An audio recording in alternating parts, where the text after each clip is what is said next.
Welcome to the January 5th Rules Committee meeting. We'll get started by introductions, and we'll start with Mr. Dennis on my left, please. Good afternoon. Happy New Year, Garrett Dennis Administration.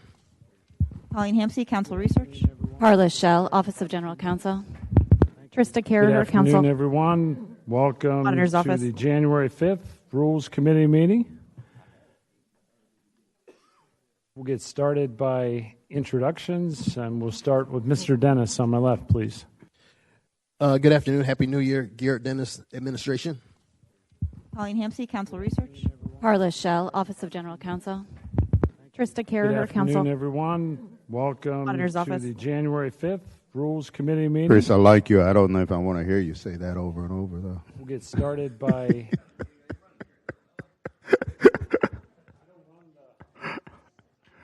Shall we continue or what? Ken Amara, City Council District 1. Randy White, District 12.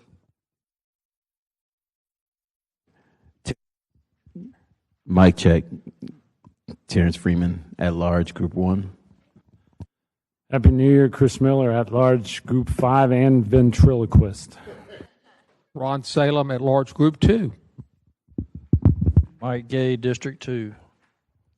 Michael Boylan, District 6. Kevin Carrico, District 4, just visiting. Nick Howland, at large, Group 3, just visiting. Matt Carlucci, at large, Group 4. And I'm just visiting. Thank you. Thank you all. Do we have any public speaker cards? No cards. What a country. Okay, we have an agenda that we passed out. The only addition to that, unless we have visitors asking for others to be taken up before, we're going to start with the nomination. We have one nomination, and then we'll next go to page 5, number 7, Council Vice President Howland.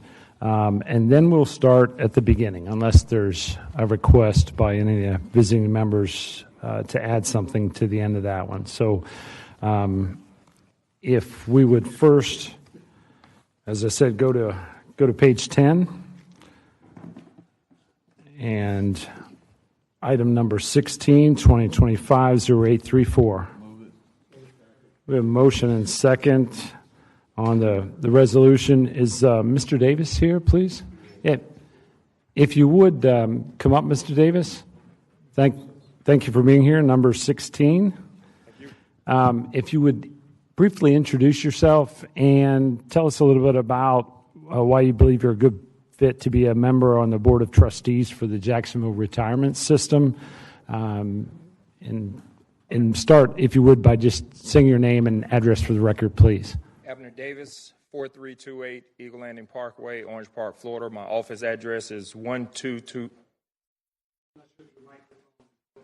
Testing. Is it my height? Okay.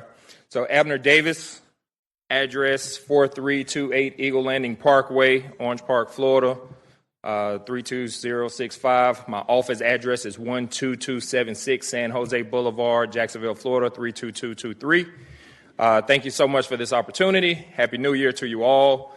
I have more than 8 years managing mutual funds and servicing clients of Jacksonville and both Clay County on the investment and retirement side of portfolio management. I've also served on the True Commission prior to, so I'm pretty familiar with how the Jacksonville system and boards and committees work, and looking forward to offering some expertise, learning, and fitting into the culture of serving the citizens and the representatives of that retirement system. Okay, thank you very much, Mr. Davis. Just for clarification, we are on 2025-0884. We have Council President Kevin Carrico. You recognize? Thank you, Mr. Chair. I just wanted to echo the words of Mr. Davis and just say that it's good to get fresh blood on some of these boards and commissions, especially people that have experience in the field. And this is an important commission here. I mean, talking about managing the city's retirement portfolio. So it's very involved, and I had several conversations with Mr. Davis on his willingness to plug in, be present, add expertise, and also learn the process along the way. I do consider him a friend of mine, and just want to congratulate him in advance because I feel like you guys aren't going to have too many issues with this. So appreciate you considering this nomination, and 06 to the good brother.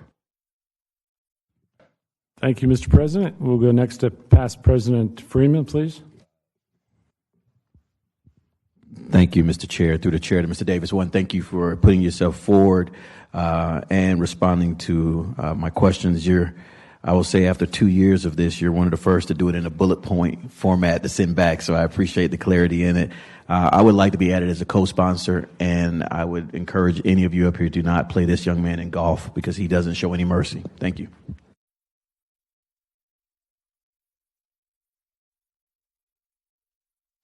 Seeing no one else in the queue, please open the ballot. Oh, okay. We're changing that. Mr. Amaro decided to. Thank you, Mr. Chair. Here we Just go. quickly want Legislative Services to add me as a co-sponsor as well. All right. Thank you, sir. Seeing no one else in the queue, please open the ballot and record your vote.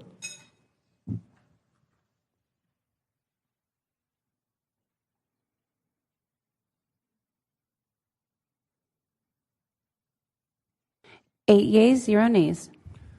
By your action, you've approved 2025-0884. Thank you, Mr. Davis. And I just wanted to mention, Mr. Davis, at our next council meeting, we'll be recognizing you. It's not mandatory that you come, but I just want you to know we will recognize you and thank you for stepping up to serve our city. I'll be here. Thank you, sir. Thank you.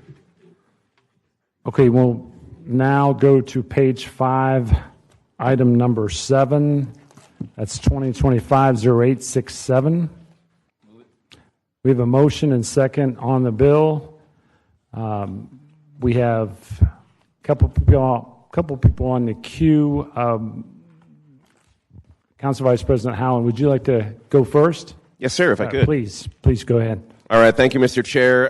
This bill, 2025-0867, stems from the joint meeting we had with the Duval County School Board on November 6th. During that time, the chair of the school board and several others expressed an interest that they'd love to see more input from the school board considered by the cities when it comes to the CIP for things such as sidewalks, streets, lighting, things like that near their school district. And we probably had about a 10 or 15-minute debate on it. And then we discussed, there's one real simple and practical way that we can address that, and that is by amending section 122.604 of ordinance of the code, requiring that the city's budget office request input prior to preparation of the CIP from Duval County School Board. So right now, that part of the code just mandates that all departments, agencies, and commissions of the city budget office must request their input, and also CPACs. This just adds the school board to that. I checked with Angela Moyer in the budget office. She's great with it. Also checked with Mr. Weinstein. He's good. So the administration is fine with this addition. It's pretty simple, and hopefully it just fosters better coordination between City Council, the city, and the school board. Thank you. Thank you. We'll next go to Council Member Boylan. You're recognized. Thank you, Mr. Chair. I'd like to be added as a co-sponsor to this bill. I think it's a great idea and appreciate Vice President Howland pushing it forward. Worked a lot with Melody Bulldog, the representative on the school board in our area, in expressing some of the safety concerns in our area. So having them at the table when we go through the CIP process makes a lot of sense to me. Thanks. Thank you. We'll next go to past President Salem. Thank you. I concur with my colleague on the bill itself. I think it's a good bill. I'd like to be added as a co-sponsor. Thank you. Thank you. And next, past President Freeman, please. Thank you, Mr. Chair. I would like to be added as a co-sponsor. And Councilmember Amaro, please.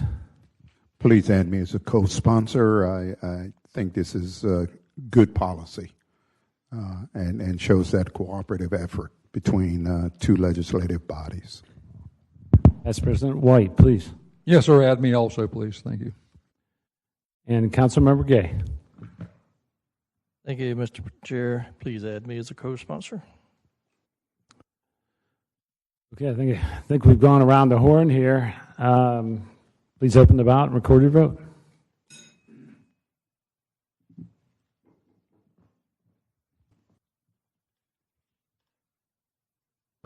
Seven yeas, 0 nays. By your actions, you've approved 2025-0867. Thank you, Mr. Chair, and thanks to the committee. Thank you. If we'll now go to the beginning of our agenda, and we'll just run straight through them. Item number 1, 2024-0627 is being deferred at the request of Councilmember Diamond. Item number 2, 2024-0966 is deferred at the request of Council President Carrico. Item 3, 2025-0775 is deferred at the request of Councilmember Carlucci. Item number 4, 2025-0811 is deferred at the request of Councilmember Arias. Item number 5, 2025-0838. I have a motion and a second on withdraw. Seeing no one in the queue, please open the ballot and record your vote.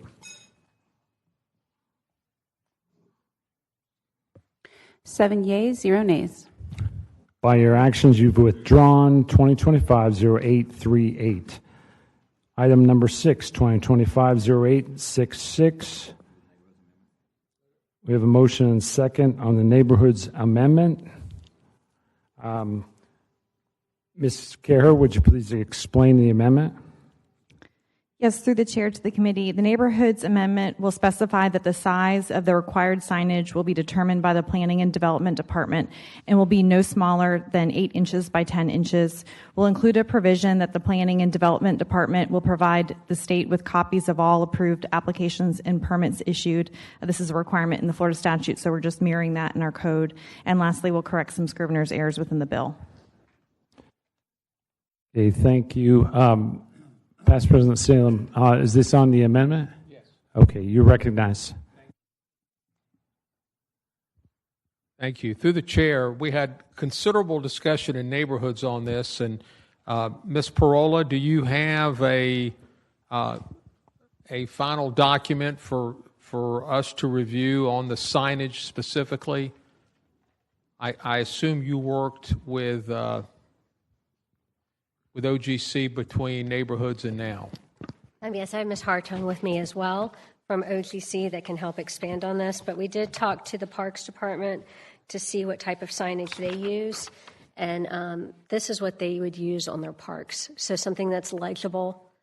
And we're thinking for the amendment, it should say dogs allowed on patio, something of this size where you can see it.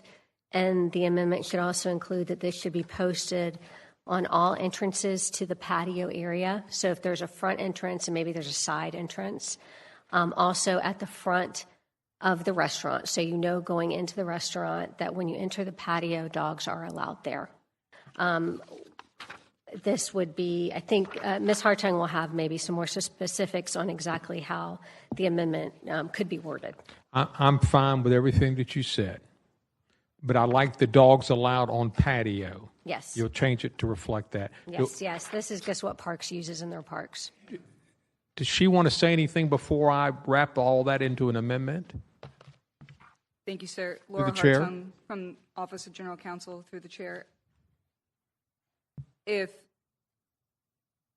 the amendment does not necessarily need to be specific about the verbiage to be used or that the planning department will even create the sign, our office's recommendation is probably to not be super specific about the language, but to say in the amendment that a sign designating that dogs are allowed on the patio at this restaurant should be posted at the entrance to the restaurant and all entrances to the patio. I disagree with you. I want specifics in this so that I know what's going to be posted. So I want that sign where it says dogs allowed on patio. And if I need to put that into in an amendment, I'm happy to do that. But that's what I think we need. And I like the idea at the front door and every entrance to the patio as well. So there's no doubt that they're going to sit out there. They may have a dog next to them. Is that okay? Through the chair to OGC. Yeah, Ms. Shell, would you comment on that, please? Sure, through the chair. My question for you, Councilmember Salem, through the chair. Do you want that graphic that Parks Department uses as depicted on the sign provided by Director Parola as well? Yes. Okay, and it'll read dogs allowed on patio. And then everything else that was articulated in that, it will be posted at all entrances to the patio as well as the main building entrance. That would be part of your amendment. Yes, it would be. Okay, and this is an amendment to the amendment which has not been voted on yet. I understand. Got it. Can I get a second to that? Thank you. Okay, Councilmember Amaro, please. Thank you. Just a question to Ms. Hartung, out of curiosity. Don't have a problem with legislation declaring that dogs will be allowed on the patio of a restaurant. Out of curiosity, if I'm the restaurant owner and I don't want any dogs at all, period, patio or wherever, am I exposed to litigation because this law now permits it? No, sir. So to even have dogs on the patio, you have to go through an affirmative permitting process. So the default will always be that no dogs are allowed. Okay. All right. Thank you. Yes, sir. Thank you. I think we'll move next to the original amendment, correct, and vote on the original amendment? To the chair, so you are on the Salem amendment to the neighborhoods amendment. So Okay. that got a second, so you'll do a voice vote on that, and then someone will need to move the neighborhoods amendment as amended. Okay, got it. Sorry about that. Since we had opened that up. So, okay. All those in favor of the Salem amendment signify by saying yes. All those opposed, no. The amendment passes.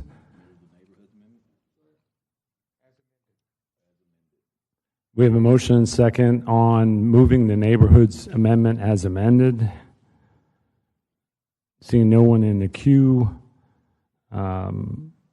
we're taking a voice vote on this. All those in favor, please signify by saying yes. All those opposed, no. The amendment to the amendment passes.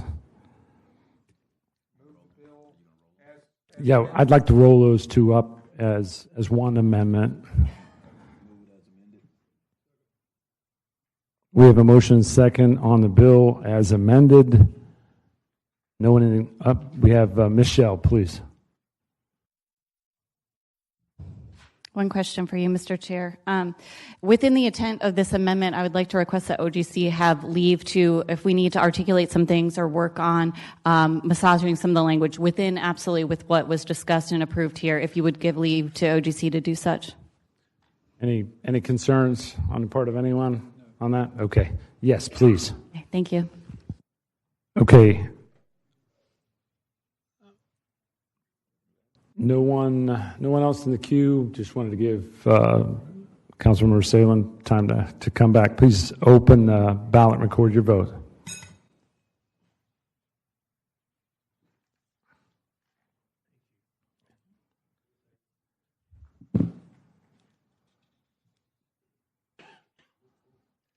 Seven yeas, 0 nays.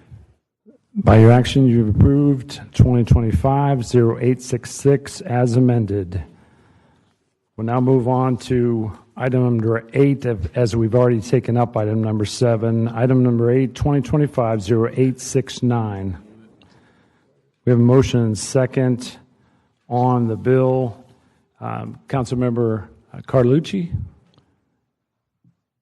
Thank you, Mr. Chair. I'm just here to answer any questions. Bill is self-explanatory. Okay. All right. Thank you. I just want to give you that opportunity to lead off. Past President Salem, please. Through the chair to Councilmember Carlucci, this is specific to council installations and not any other installations that may occur within the city, whether it be through the fire department, police department, or anyone else. Is that correct? Yes, sir. This is strictly for council. Really what kind of caught my eye before this was when I first got back up here, somebody was having a just regular town meeting, but it was in a private establishment. And I asked Mary about it. I said, I thought all of our meetings had to be in city-owned buildings, because that's how it had always been since I had been a council member. And she says, well, no, it was amended some time back where you could have it in a private place, blah, blah, blah. And I said, I'm not comfortable with that, but I guess that's the way it is. Anyway, so notwithstanding that, I decided to make this strictly for city council. Somebody wants to make it for anything else, they can, but I was just trying to stick to the council's knitting here, strictly. When I was elected president, I had to have it in the Times Union Center because there were a bunch of council members involved that had just got elected, and some of the constitutional officers wanted to be included as well. So I had to raise the funds for everybody. So mine was a little bit more than Randy's from the figures that I've seen because of the additional people. If I'd have had my choice, I would have loved to have had it in my ethnic club, the Ramallah Club. I thought that would have been neat for me to be installed. I don't know whether that space is large enough to accommodate a council installation. So I have real mixed feelings about this. If the cost to the city, whether they're renting the Times Union Center or another entity, would play into that. I don't know what the costs, if there were cost differences here, but I really have mixed feelings about this and would like to give the president as much leeway as we can, as long as it's accessible and you got all the things that you need at an installation. But I would love to hear from my colleagues. Thank you. Thank you. We'll next go to Past President Freeman, please.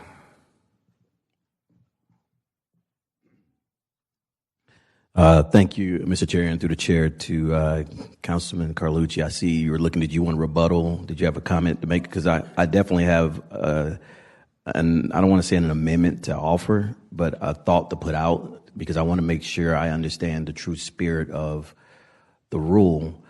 My year, I was surprised that we had to pay for a city event, a city facility. And I was like, whoa. And I held mine at the Ritz, which I thought was cool. It was an area that not as many people were exposed to. The artwork that was in it, it was the bookend between what we're doing on the one end with the Historical Society and on that end. And so I was really excited about it. But once I got that, and then I was told you have to use their catering. Couldn't bring food in. So there was an added expense to that. So then anything else that I wanted to it, I had to go out and fundraise on top of. So my question that I would say is would you have, and unfortunately, since I've started wearing these, I can't see without them. There it is. Would you have any heartburn if it was something equal to or the same, equal to or less than the cost of whatever a city venue might be? I mean, are we trying to limit how much is spent on these events? I'm trying to get capture the spirit of it. Because there's a cost to it no matter if we do it city or not. It's okay. Please. Through the chair. Please go ahead. Through the chair, I'm not sure I made the cost a big part of the purposes of my ordinance. I'm trying to keep it in a city-owned facility because most of the city-owned facilities that have been used are more centrally located, are more familiar to the public. I think they add to the integrity and the gravitas of the installation event itself. I have known for years that the city, my council presidency, I had to pay for the use of the convention center. We used one of the rooms in the convention center. We had to pay for that. So there's always going to be some cost to the city. I never made a big issue out of that. I know one of the speakers may have made a big issue out of that, but there's always going to be a cost to the city. My concern is having it somewhere where everybody feels comfortable. And everybody feels comfortable at the Performing Arts Center or the Ritz or the Convention Center or the library or here. But once you start moving out to places that nobody exactly knows where it's at, or it might be a little more difficult to find or to get to, that to me, to me, that's not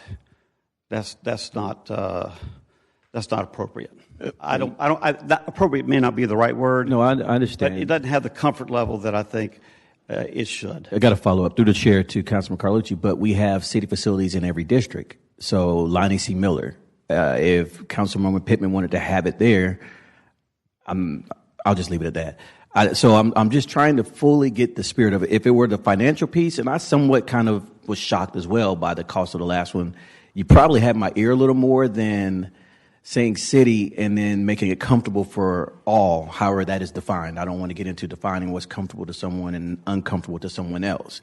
But there's city facilities all over our city. So help me. I thought it was a cost thing, so that's why I was trying to just put a label on it with cost. Help me try to get to a point where I understand the spirit of it and will gladly get behind it. I think the spirit of it is that most, if not all, of these installations have been held in the core area of the city, and they're most of the time, if not all of the time, have been at the facilities that are the library, the convention center. But yeah, if somebody wanted to have it at one of the senior centers, they could do that. But that would be, to me, a more welcoming area than something off Southside Boulevard or Blanding Boulevard that's tucked back in somewhere and you don't know where it's at. I think a city-owned venue is the right way to go, and it always has been. And I think the bill is very self-explanatory. So, vote your convictions. But at the end of the day, I think we've been served very well by folks having their installations done at the city-owned facilities. And they've most always been, that I know of, been held in the downtown area. And that's what makes, I think, them to have been so successful and to attract people. And it's been a very nice comfort level. The cost is not a big issue with me. And the cost of the last one, those were private dollars. And you could have you could do a very expensive one like that at a city-owned facility. Matters not to me. But if you're at a city facility, it's more welcoming.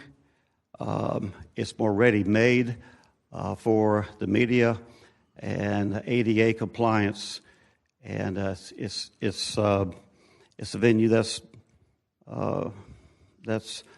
I just think the most appropriate for these type of functions.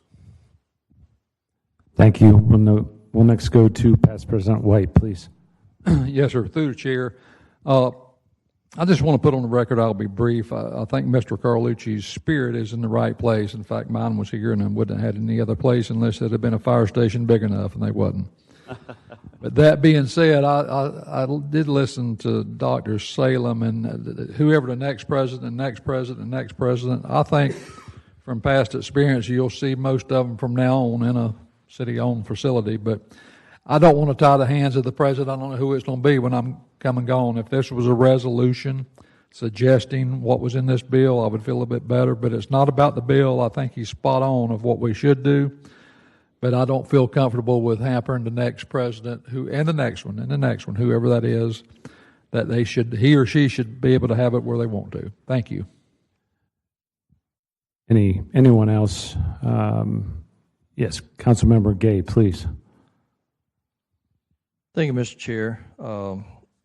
As I've listened to my colleagues up here speak, I don't see an issue where to have it at. As far as a city facility, okay. I like the resolution request more than I do a definite hard line requirement, but I would not want to put a geographic restriction on it to say you can only have it in this parameter as well, because then if Councilman Past President White wanted to have it in District 12, then he should have had that latitude to be able to do that.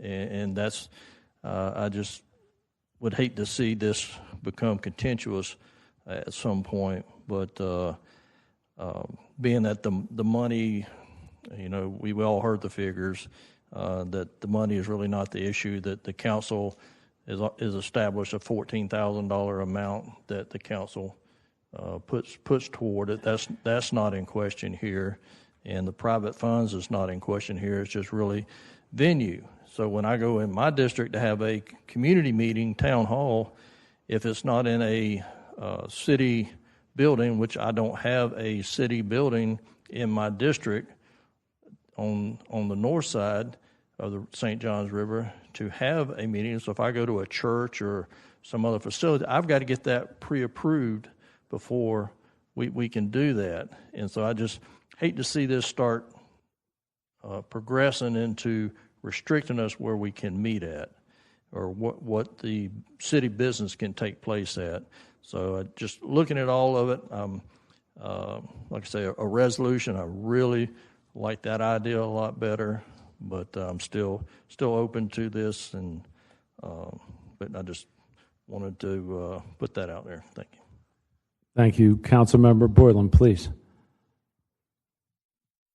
Thank you, Mr. Chair. It's really all about public access. I mean, the impression that many felt is that having an offsite like we did for this last one, I'm not reflecting on the site itself, but it's the idea or the impression that the public is welcome to be there and celebrate in that process. And through the chair to Councilmember Carlucci, we're not limited to downtown. The bill doesn't stipulate that at all. So it can be wherever you want, just a large enough facility that public has access to it. I kind of like the idea of the resolution. I agree with that, but I think I don't want to not support a bill that encourages public access, which this bill does. Thank you. Thank you. Back to Councilman Carlucci, please. Okay, thank you. Well, like I said, y'all vote how you want. If the bill doesn't pass this committee, I hope it'll pass in council. I think you're making a big mistake by not passing it. And I think that the installation of officers is very important to this body, to this institution. And because of that, I think it should be held in a city-owned facility. I think it should be in a city-owned facility because most people are going to know where that's going to be. And I think it should be done. I did put a geographical restriction, but I think that by having it in a city-owned facility, it kind of leads itself back to being in the downtown area. And we have constituents from all over Jacksonville come to these, and they're going to be more attuned to knowing where to go if we have it in a city-owned facility. It has served us well since the beginning of consolidated government. I mean, that's the way we always have to do it. If you want to go have it in a private facility somewhere, that's fine. But that just kind of goes against, I don't know what the word would be, but it goes against the public nature of how I feel this council should be oriented and how these installations should be oriented. And to do it elsewhere, I don't know, just kind of goes against what I believe in. Public office should be in a public building. It should be public accessible, and people should understand easily how to get to it. Plenty of parking, and it should be ready-made for streaming for the city to stream it out to the public, and ADA accessible. An old-fashioned idea, but I don't think it's an old-fashioned idea that's worn itself out. And so vote your conscience. Thank you. We'll go next to Councilmember Amaro, please. Thank you, Mr. Chair. When the bill was first introduced, the question that I asked myself, is it necessary? I think sometimes we as legislators tend to just codify law after law after law after law and create a bureaucracy. But as I'm listening to the bill sponsor right now, the spirit of the bill is tradition. The spirit of the bill is symbolism. And I'm sitting here thinking about inaugurations at the national level at the state level, how they're done in government buildings. Symbolic, perhaps, traditional, perhaps, but it shows it continues that connectivity, if you will, with the elected officer and the institution that elected officer represents. So I see merits to the bill. I see why this kind of practice should be continued. Again, because of tradition and symbolism. And I guess Mr. Carlucci feels it needs to be codified so that it can be on the books forever.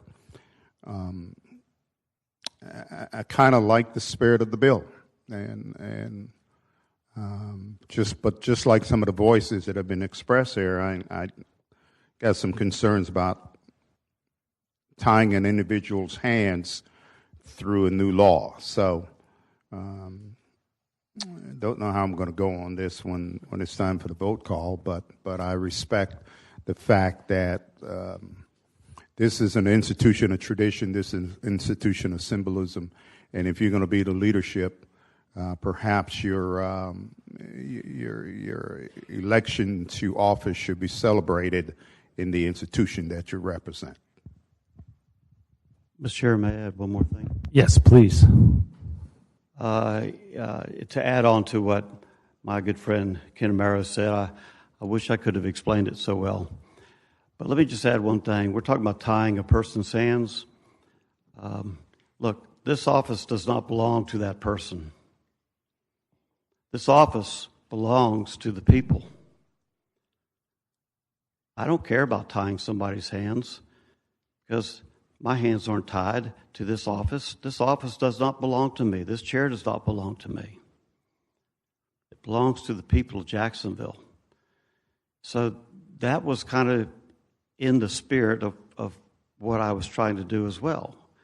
And that is, as long as we are being installed as council members in the beginning of our terms and taking the oath, I mean, I can't imagine taking the oath of office and the officers being installed in some kind of private facility and not in one of our public facilities, city-owned facilities that have been around that represent the good of the whole of this entire community. Yeah, it's a tradition. Yeah, it is tradition. And it's a real good one. It means something to me. It means a lot to me. And I think it should mean a lot to everybody here. So I thank Councilman Amaro for what he said. And when he started talking, and I started thinking about inaugurations from the national to state and so forth, I see them being held in a private place because the office doesn't belong to the person, it belongs to the people. And therefore, the person is being inaugurated in the people's house, in the people's property. And that's what I think is important. You take that and you think about it and think about how you would explain your vote as you go before the public if they ask you about it. And I will say one last thing. I have certainly had a lot of people thank me for introducing this bill because they think it makes a lot of sense too. Thank you. Thank you. Before we take a vote, I'll make some comments as the chair. I have listened closely to everyone's comments, and I appreciate all the input. I personally like what I've heard about the intent of the bill, and if I were to ever get to that point, I believe, the way I think right now, I would probably have it in a city facility. But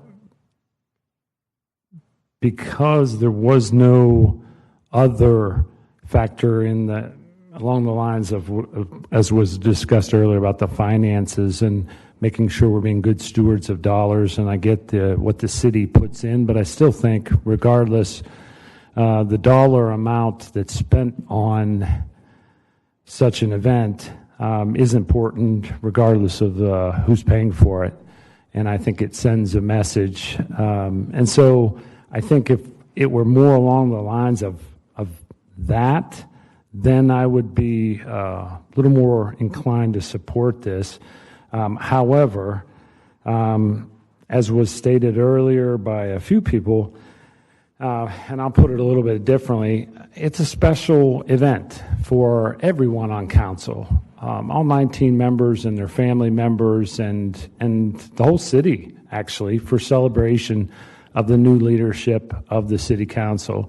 However, it's a little, for those of you that have your photos on that back wall, it's a little extra special for the president because you've risen to that level and had the trust and confidence on the part of your colleagues to put you in that position.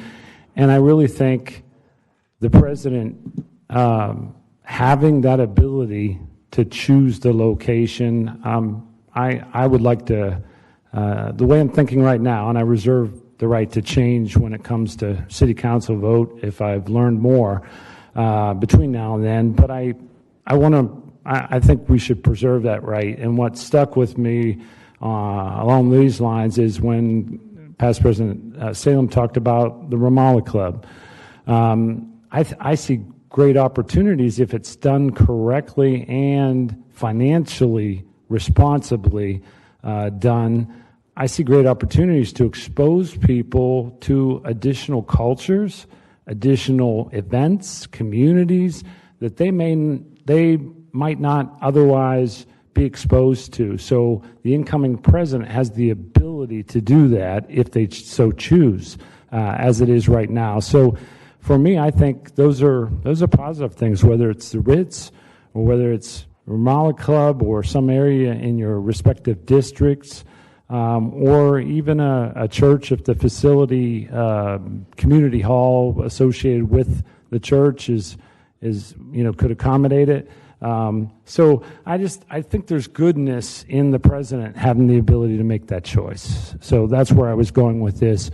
But I circle back on, I appreciate what I heard the intent of the bill sponsor is. I really do. And again, personally, if I had to make that decision right today, which I don't have to make, but if I did, I believe I would go in line with what you've articulated in this bill. But again, every person is different and how they look at this and how they want to celebrate. So with that said, we do have past President Freeman back up on the queue. I thought I was bringing in for a landing. No, you brought it to a landing, but I just want to make sure, because I've heard resolution, but what we're not saying, I mean, I've heard everyone share their concerns. Through the chair to our legal, what we're not saying if we were to vote this down is that we're not saying that we don't want the public to be able to attend events. So my question through the chair to attorneys is, when we have it in a private building, does the city go through the necessary steps to make sure that we're ADA compliant, that there is access? I know, like in some situations, we have to set a computer up when you're having a notice meeting with Zoom in the library, so they have access. Are those the steps that are taken through the chair to whoever can answer that, just to make sure that when this process ends, this community knows that we are taking steps to make sure that we do have public access? Through the chair to Councilmember Freeman and the committee. So yes, even when held at a private facility, this is a publicly noticed meeting of you all, which also means we ensure that the facility is ADA compliant. All those things are vetted beforehand, yes. You're welcome. Okay, thank you. With no one else in the queue, please open the ballot, record your votes.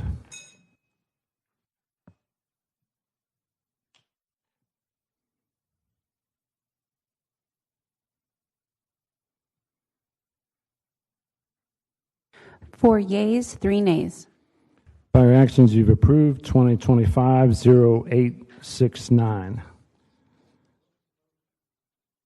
Well, item number 9, 2025-0872, is deferred at the request of Councilmember Salem. Past President Salem, you made some comments earlier this morning. Would you like to comment? Oh, I apologize. Before we do that, I'm sorry. Vice Chair Freeman mentioned that Councilmember Carlucci might want to kind of make some closing comments about it. It passed 4-3. Is there a summation or closing comments you would like to make? Oh, okay. Thank you. We'll go now. As I said, item number 9, 2025-0872 is being deferred, but I wanted to give past President Salem an opportunity to comment on this. Thank you, Chair. I don't want to start the debate today. I'm sure there will be significant debate 2 weeks from now. I did not think it was appropriate coming back from a 3-week break to dive into this because there's some preparation that I'm sure Mr. Fackler has to perform, our attorney, Jason Teal. So I thought it was most appropriate to delay it for 2 weeks and come back at that point and have that debate. Thank you. Thank you very much. With that said, we'll move on to item number 10, 2025-0876. We have a motion and second on the substitute. And let's see, Ms. Caraher, would you please explain the substitute? We have quite a lot on this one, and there was quite a bit of discussion in neighborhoods. Thank you. Yes, through the chair to the committee, the NCSPHA substitute did a number of things. It revised the parcel size to approximately 2.49 acres, revised the in-progress assessed value of the property to $3,217,874.20. It revised the purchase price of the parcel to $2,547,513.60. It clarified that $496,537.10 of the purchase price is being used to repay the city for CDBG funding that was previously dispersed to the buyer and needs to be repaid. We'll include a waiver of Section 122-421I to allow a portion of the purchase price to be used to refund the city for the CDBG funding instead of being deposited in the Jacksonville Recreational and Environmental Land Acquisition Capital Projects Fund. We'll strike language in Section 1 of the bill regarding the potential need for the property. The property was still being circulated when the bill was filed, but that process has concluded and there was no need determined for the property. We'll attach a revised Exhibit 2, which is the real estate certificate, to correct the parcel size and in-progress assessed value and reflect that the property was circulated and no need was determined. We'll place a revised purchase and sale agreement on file to reflect the revised parcel size and purchase price, prohibit the transfer or sale of the parcel to a tax-exempt entity, and add a condition that the buyer cannot sell or transfer the property for a minimum of 3 years from closing, with the exception of a transfer to a lender in the case of foreclosure. But again, it cannot be transferred to a tax-exempt entity in that case either. And lastly, correct some Scrivener's errors within the bill. Thank you, Ms. Caraher. Michelle, I believe this calls for a voice vote. I believe. I know there's something further for us to consider, I believe, but that would be after this voice vote, unless there's some discussion, further discussion. Is that correct? Yes, we have Councilmember Morrow. You're recognized. Thank you, Mr. Chair. I'd like to call Mr. Randolph to the podium because I think he has some information that may impact this the suggestions to the substitute. Mr. Randolph. Good afternoon, Ed Randolph, OED. Yes, Councilman Amaro's comment. So we had a conversation with the developer after this morning's Neighborhoods Committee. Again, this project has a long history.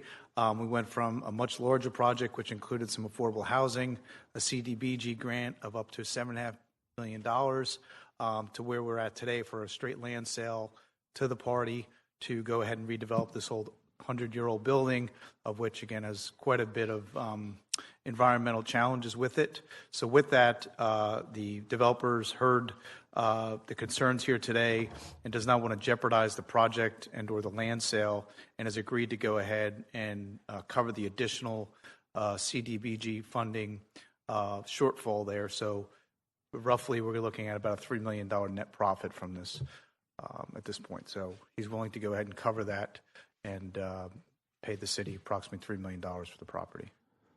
All right, thank you, Mr. Randolph. I think, and I'll just ask for clarification, Michelle, I believe we still should vote on the original substitute, and then if someone wants to offer that as an amendment, then we would do that after. To the chair, you could do it either way. You can amend the substitute, roll it up, or it might be cleaner to voice vote approve this and then start offering amendments. If you anticipate there'll be multiple, that would be the cleaner way to do it. I don't anticipate that unless someone else sees differently. So, the way I'm going to do this is let's first vote on the substitute as explained by Ms. Caraher, and then we can come back to what I assume is going to be a recommended amendment based on what Mr. Randolph just offered. Past President Salem, is it on the substitute? It's on the comments that were just made. Okay, if we could save that for the next round discussion on the amendment, possible amendment rather. Councilmember Amaro. Okay, same thing. So let's take a vote on the substitute that has been moved and seconded. All those in favor of the substitute, please signify by saying yes. All those opposed, no. The substitute passes. Ms.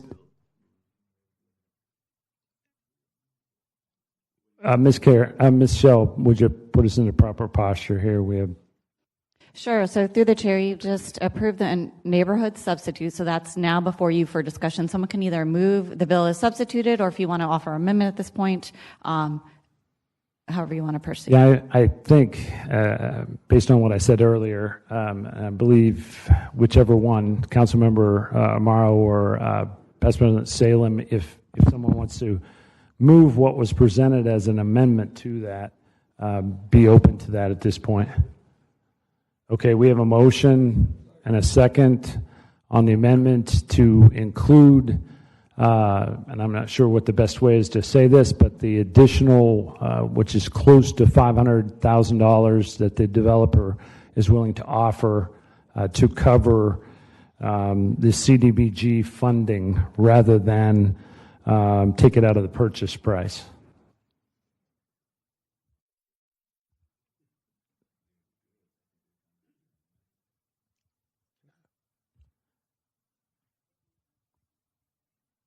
Yeah, when you all are ready, I just want to make sure you have what you need on an amendment and it's clear with everyone, if you wouldn't mind. Yes, sir. Through the chair to the committee, I will attempt to restate that amendment. Councilmember Salem moved the amendment to increase the purchase price by the CDBG funding that the developer would repay to the city. So that would be increasing the purchase price by $496,537.10. That would be a new purchase price of $3,044,050.70. Okay. I see Mr. Randolph nodded and said yes. So that's a motion. We got a motion and second on that. We'll go next to Past President Salem, please. Thank you, Chair. Very pleased with that decision. It was something that I raised, I think, actually before Councilman Morrow arrived at Neighborhoods, and he continued to, I think he heard us in his car, he was saying as we went by. I think that's the right thing to do. It was CDBG funds. It should be returned to CDBG, and I commend the developer for coming to that decision over the last couple hours. So, perfect. Thank you. Thank you. We'll go next to Councilmember Amaro, please. Thank you, Mr. Chair. I concur. Use the cliche ditto.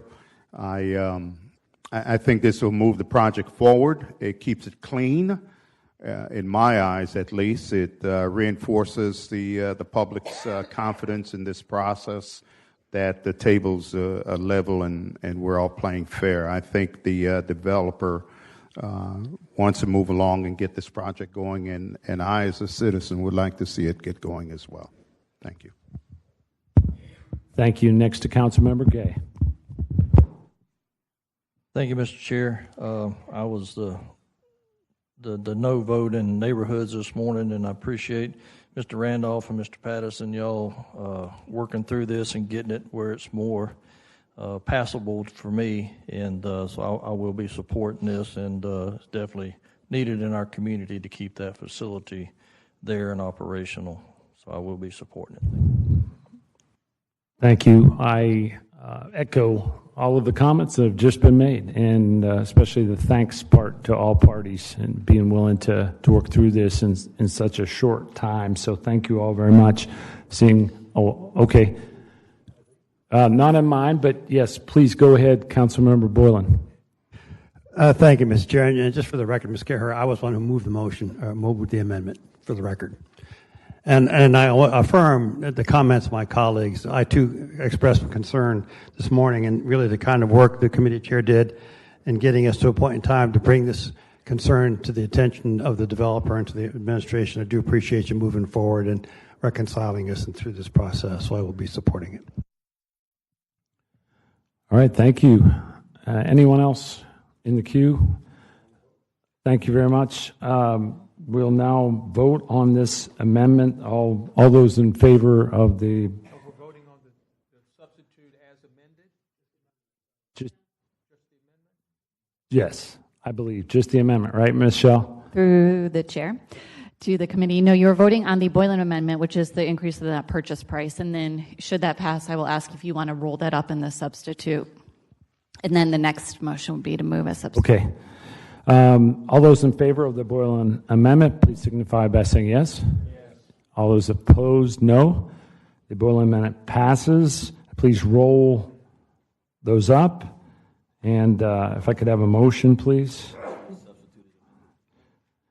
We have a motion and second on the substitute as amended. The rule substitute. Okay. Anyone in the queue? No. Please open the ballot and record your vote.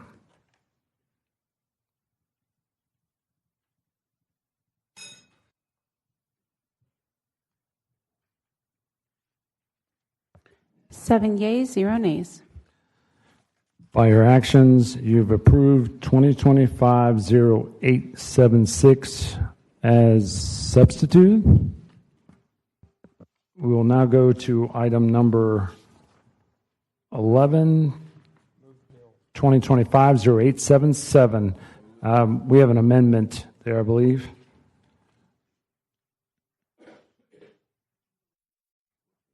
We have a motion on the amendment on item 11, 2025-0877. Don't we have an amendment on that? Okay, some have said they don't have an amendment. I just want to make sure. Okay. Do we have a motion on the amendment? We have a motion, second on the amendment. Ms. Carher, please explain the amendment. Through the chair to the committee, the amendment will attach revised exhibits 1 and 2, which are the board agenda memorandum and board resolution, to correctly reflect the increase in the pay range maximums of 3% instead of 2.5%. Okay, thank you. See no one in the queue. All those in favor of the amendment, please signify by saying yes. Yes. All those opposed, no. The amendment passes. We have a motion and a second on the bill as amended, moving the bill as amended. Ms. Moser, would you like to speak to this? I'd be happy to, sir. Okay, please do. Okay. I'm Diane Moser, the Chief Human Resources Officer at JEA, and I'm at 225 North Pearl Street, 32202. Thank you for having me. I'll be addressing 4 pieces of legislation: 2025-0877, 0878, 0879, and 0880. JEA has 5 unions, which represent 78% of our workforce. Each union represents employees and classifications of similarly situated work. The unions and the type of work they represent are: PEA is the Professional Employees Association, They represent professional employees. There's 377 employees in that union. IBEW is the International Brotherhood of Electrical Workers. They are semi-skilled and skilled craft, mostly electric. That's 516 employees. That's our largest union. AFSCME is the American Federation of State, County, and Municipal Employees. It's clerical, technical, and administrative in nature for 269 employees. JSA is the JEA Supervisors Association. Those are non-professional supervisors. That's 196 employees. And then our fifth union is LIUNA. That's Laborers International Union of North America. Those are semi-skilled and skilled craft as well, mostly water, wastewater. And there's 432 employees in that union. So we're pleased to be here today to present for your approval 4 individual collective bargaining agreements with the Professional Employees Association, that's PEA, the International Brotherhood of Electrical Workers, Local 2358, that's IBEW, the American Federation of State, County, and Municipal Employees, Local 429, that's AFSCME, and the JEA Supervisors Association, JSA. All agreements have been ratified by the bargaining unit members.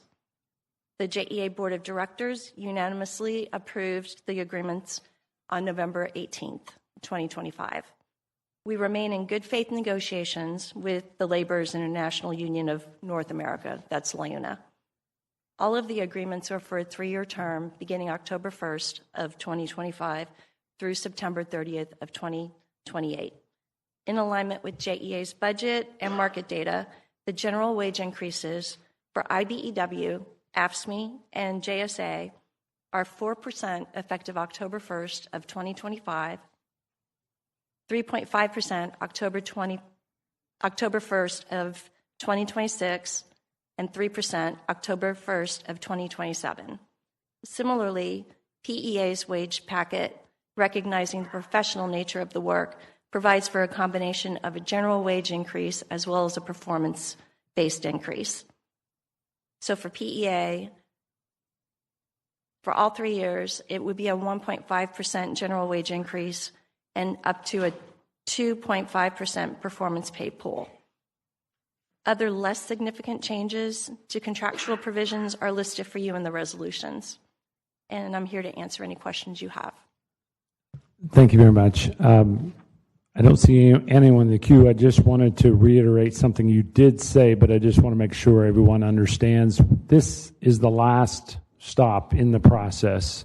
Assuming these go through committee and go to the general overall council for a vote, that is the final step in the process. Is that correct? That's correct. The council is the final step of the process. The agreements go through 3 committees, Rules, TEU, and Finance. Once they're approved there, they go to full council on Tuesday, January 13th, and that is it. Thank you very much. I know we had... Okay. I'm sorry. I apologize. Is there anyone that would like to ask Ms. Moser any more questions? I think we all have a good picture here. Okay, so we'll vote on the first one as was moved and seconded as amended.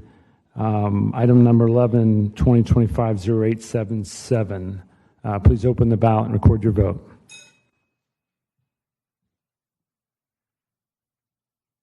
Seven yeas, 0 nays. By your action, you've approved 2025-0877 as amended. Item number 12, 2025-0878. We have a motion and second on the bill. Seeing no one on the queue, please open the ballot and record your vote.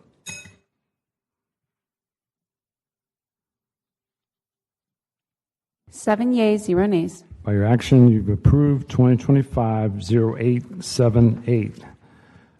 Item 13, 2025-0879. We have a motion and second on the bill. Seeing no one in the queue, please open the ballot and record your vote.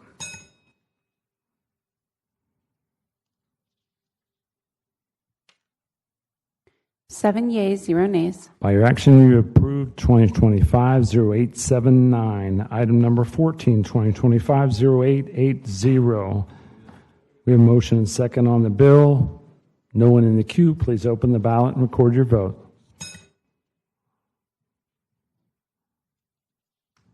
Seven yeas, 0 nays. By your action, you've approved 2025-0880. And thank you, Ms. Moser and the whole JEA team. We appreciate you, and thank you for coming today and helping us out. We'll go to item number 15, 2025-0881. We have a motion and second on the bill. We have Past President Salem in the queue, please.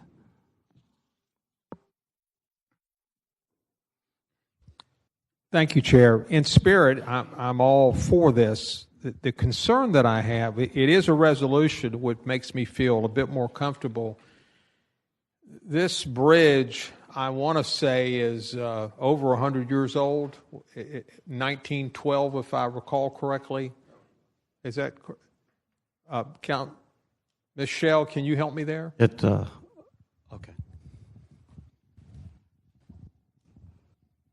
Through the chair to Councilmember Salem, yes, it's over 100 years old. Might not be 1912, but somewhere around that The Main Street time frame. Bridge? That's what she said. Mr. Chair? Oh, go ahead, Councilmember Carlucci, and then we'll come back to It's Vice 80 President Salem. some odd years old. It was built in it was started construction in 1936 or 37, and it was opened up on June 17th or so in 1941. Through the chair, my mistake. That's correct. Councilmember Carlucci is correct. Okay. It's 75 years old. My concern is when you put a historic designation on it, the ability to renovate it, improve it, is very restricted. Is it not? Well, clarify that for me then. Sure, if I may, Mr. Chair. Please. So this is a resolution supporting a nomination to the National Register of Historic Places. So this will not be regulated by the city in any way, shape, or form. And it's just recognizing it for its historic value, but it does not place any requirements on the owner of the bridge, which is FDOT, and we don't regulate anything related to if they want to repair it or change it. We don't have any say in that. That's perfect. That's all I needed to hear. Thank you. Thank you. Past President White, please. Please add me as a co-sponsor, please. Oh, you're on there. And any further comments? Anyone? Yes, Councilmember Carlucci, please. Oh, thank you. I won't take a lot of time, but at first I was just trying to find a way to recognize it, and if we had done a local historic landmark, which I had first crossed my mind, and when I spoke to our General Counsel, Ms. Schill, she reminded me that would be very restrictive, and so I put on the brakes with her encouragement, and then we held a meeting though, and then to put this on the National Register of Historic Places does not put those kind of restrictions on it. And as a matter of fact, the DOT had already approved this to be put on the National Historic Registry of Historic Places. And if the DOT signs off on that, there are not going to be many restrictions placed on it. But the reason I did it was because in the one and only TEU committee that I'm on is a very important committee. I mean, we spend minutes in that meeting. I'm telling you, it's a gruel. But we listened to the DOT speak of the maintenance project they were going to do on this, $124 million. They said it'll last us another 100 years, and the committee started talking about this bridge and how much they loved it. And I have to say, the committee is the one that really got me thinking about how should we recognize this. And I got to thinking, this bridge is on our Super Bowl logo. It's on our Florida-Georgia logo, which is on my pin right here. It was on our 200-year bicentennial logo. If you go to Google and you put in Jacksonville and you go to images and click on images, you will see the Main Street Bridge probably on close to half of the images. The Main Street Bridge, it frames our downtown. It is the most iconic structure that identifies Jacksonville as to who our city is.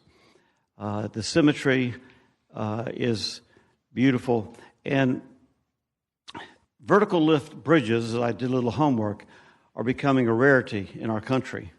Most of them are being replaced by different types of bridges, taller bridges, but we don't have that luxury here in Jacksonville because it's such a short span across the river. And if we put a higher bridge, it just wouldn't provide the access to our downtown area. So I gathered our general counsel, Ms. Schill, and our historic planners, and Alan Bliss with the Historical Society, and a young man who is active in Mandarin that I'm sure Councilmember Boylan knows, and some other folks. And this has been a fun one. I put it on my Facebook page, and it just exploded with people excited about it. So I don't know how long the process is, but what the bill does is simply puts in the process and asks for the historic planners, the general counsel, and the public works to work with the DOT to place this on the National Historic Registry. And when that gets done, this is, I think, in July will be the 85th anniversary of the bridge, if I'm not mistaken. That's what Alan Bliss told me today. So I think there'll be, I think this is just something else to celebrate our city with. And it's something that we all kind of take for granted, but it always winds up popping up on a logo somewhere. And I think there's a councilman here that has a bridge that looks kind of similar to the Main Street Bridge on his campaign sign. And so anyway, I appreciate it. I felt like certain that this would probably pass. I hope you'll vote for it. I think it'll be something that'll be good for our city, and I've enjoyed working on it and appreciate your support. Thank you. Thank you. And I've already been added as a co-sponsor, and seeing no one else in the queue, please open the ballot and record your vote.